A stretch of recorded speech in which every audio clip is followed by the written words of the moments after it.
Happy birthday to you. Happy birthday to you. Happy birthday, dear Grandma Mary.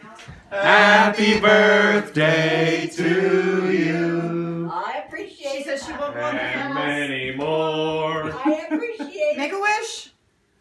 Make a wish, Mary. Oh, God. Okay. Hurry up, you only got. Okay. Perfect. Yay! Perfect. Nailed it.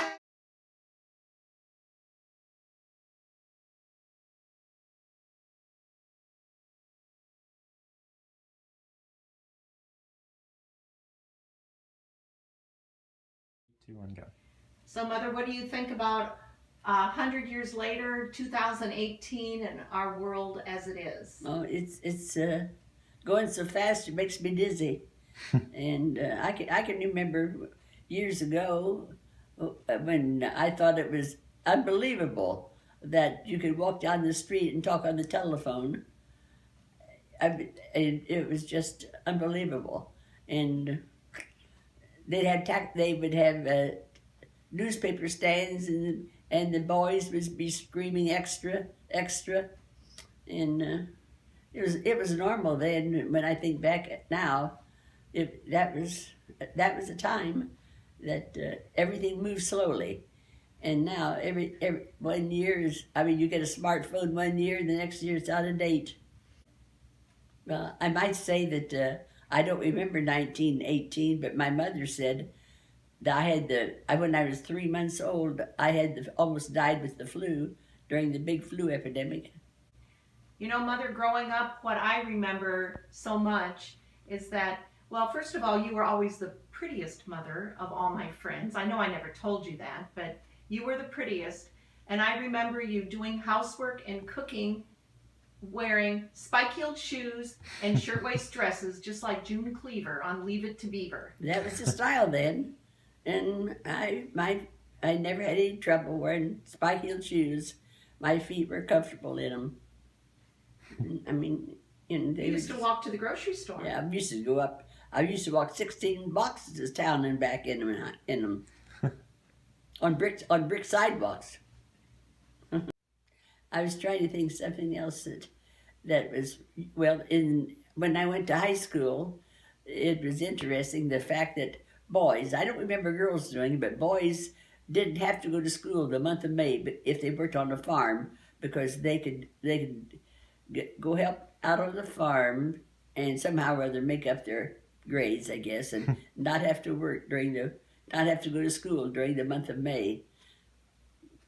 So, Mother, why don't you talk about living through the Depression? Well, yes, it was all relative. Everybody was poor, so, I didn't feel that poor because I didn't know anybody. I didn't know anybody. My husband was the first person I ever knew who'd been as far away as California.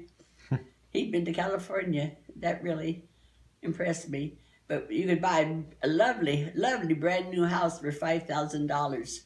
I mean, only had one bathroom, but 2 or 3 bedrooms and a nice lot for $5,000. And you could babysit for a dime. For an hour, you could do housework all day for $1. And as I say, it was all relative. I don't know whether I felt that poor or not. My mother said, well, when I would complain about wanting something, she would say, well, and I would mention a friend of mine who had a bicycle or something, and she said, well, we have a big family, and how would you like it if you didn't have any sisters or brothers? And I said, try me. That's a good one. Okay, Mother, tell us about that picture. Well, this is when I was 18 years old. I remember that.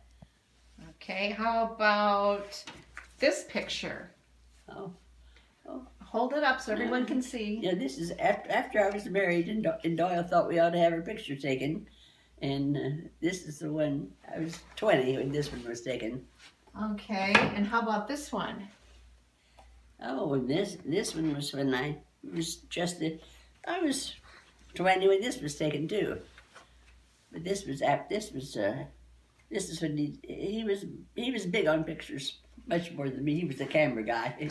Yeah, you said something about the dress on that one. Oh, this is the one that it was sort of a turquoise. I remember the Doyle surprised me and picked out a dress for me, and not like at least he didn't pick my other daughter Patty's husband. He picked out a hat for her. He took me with him, and I had to put the hat on me, and it was for her. Yeah, I remember that. But I remember he picked out the dress. Okay, and here's another picture. And that was when you were how old? Oh, it was after I had kids. Oh, You know, okay. so I was 30, probably. 30 years old? Uh-huh. That looks like that top looks like something we might like to have now. It was Islet. It was Islet, yeah. And then here's one of your favorite pictures. Yeah, this is one of my girls and me. Okay. Mm-hmm. Mother, Yes. why don't you tell everyone your secret to living to be 100 years old? I'm sure you have something to impart to everyone. Well, yes, and the best thing is having genes, good genes. That's the best thing, and live in moderation. I have done many things, but I was moderate in everything. I eat moderately. I play moderately. Everything I do is. I do a lot of bad things, but I do them. Name a bad thing. Oh, I drink. I've never smoked.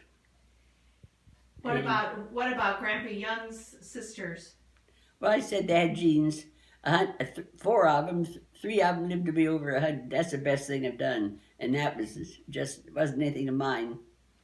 But that's the best.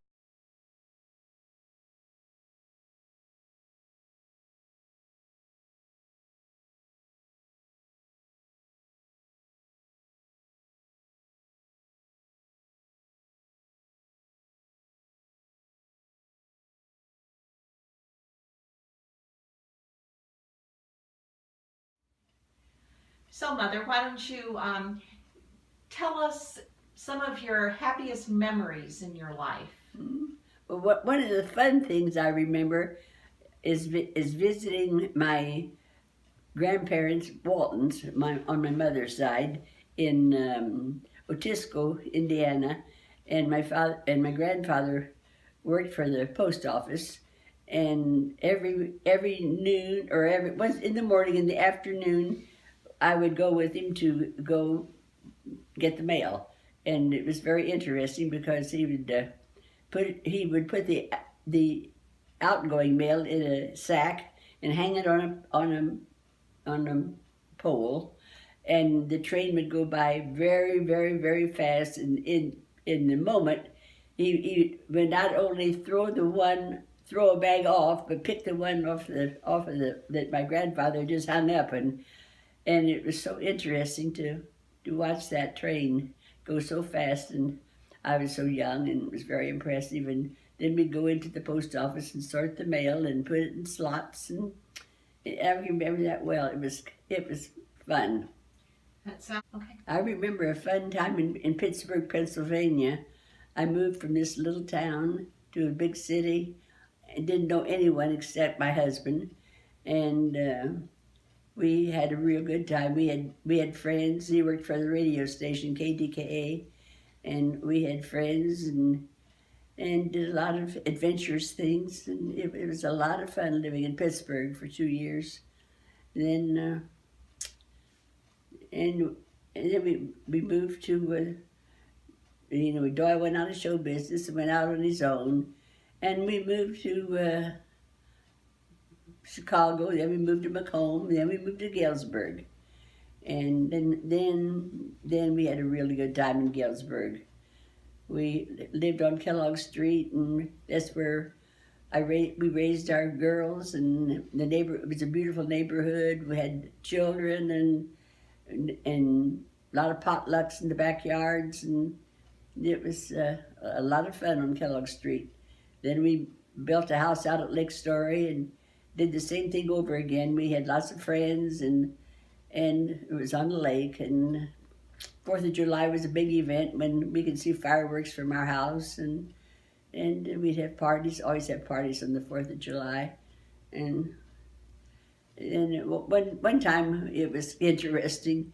We were having a friends in for cocktails, and there must have been 6 or 8 there. Anyway, about 6 o'clock in the evening, a salesman came knocking on the door, and he was selling cemetery lots. And would you believe he sold everyone a lot? Everybody's gone now but me. But he had a very successful night. Our siblings, 12 of us, would get together quite often in the summer and always at Christmas. And we had such a good time. We all slept in, most of us had houses big enough to hold everybody, all 12. And it was so much fun and memorable. You know, we traveled quite a lot. Doyle was very adventuresome, and he had the bug, and we would go to Mexico and have friends in, and we always had a place with a kitchen, and we cooked and went to and he loved to go to the grocery store, and they would remember him from one year to the next, because he was tall and white haired, and he was memorable. And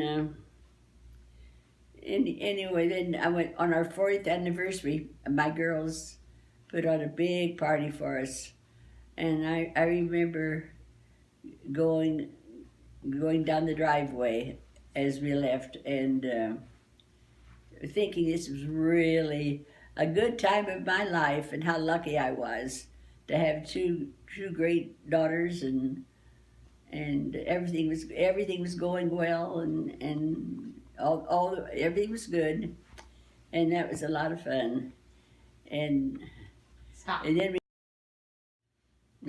as nice as our house was on Lake Story, it was brand new, and it was lovely. But my fondest memories are living on Kellogg Street, raising the girls, and it was a great, friendly neighborhood, and we had so much fun there. Now I live in Bloomington, and in a very nice place, and Debbie gives me a lot of attention, and I'm very lucky, very lucky. Everyone around here tells me how lucky I am, and I love going to North Carolina. The trip down there is beautiful. Debbie's such a good driver, and anyway, and seeing all my great grandchildren, Patty and Dave, it was beautiful, and I had lots of fun there. Lots of fun. One of my favorite things to do is listen to Sal, and watch him play the piano. My piano that I didn't know had so much music in it. Yeah, it was a brand new piano, and I've wanted a piano all my life, but I was so old, and I tried to play it, but I didn't do a very good job. So I played it, and Debbie and Patty played it, and Debbie played it, and then Dad took it and he played it, and now Sal's playing it. That piano has really been around. That's good. I surprised myself and lived to be 100. I hadn't given it much thought, but I'm sure happy and hope I live to be 101.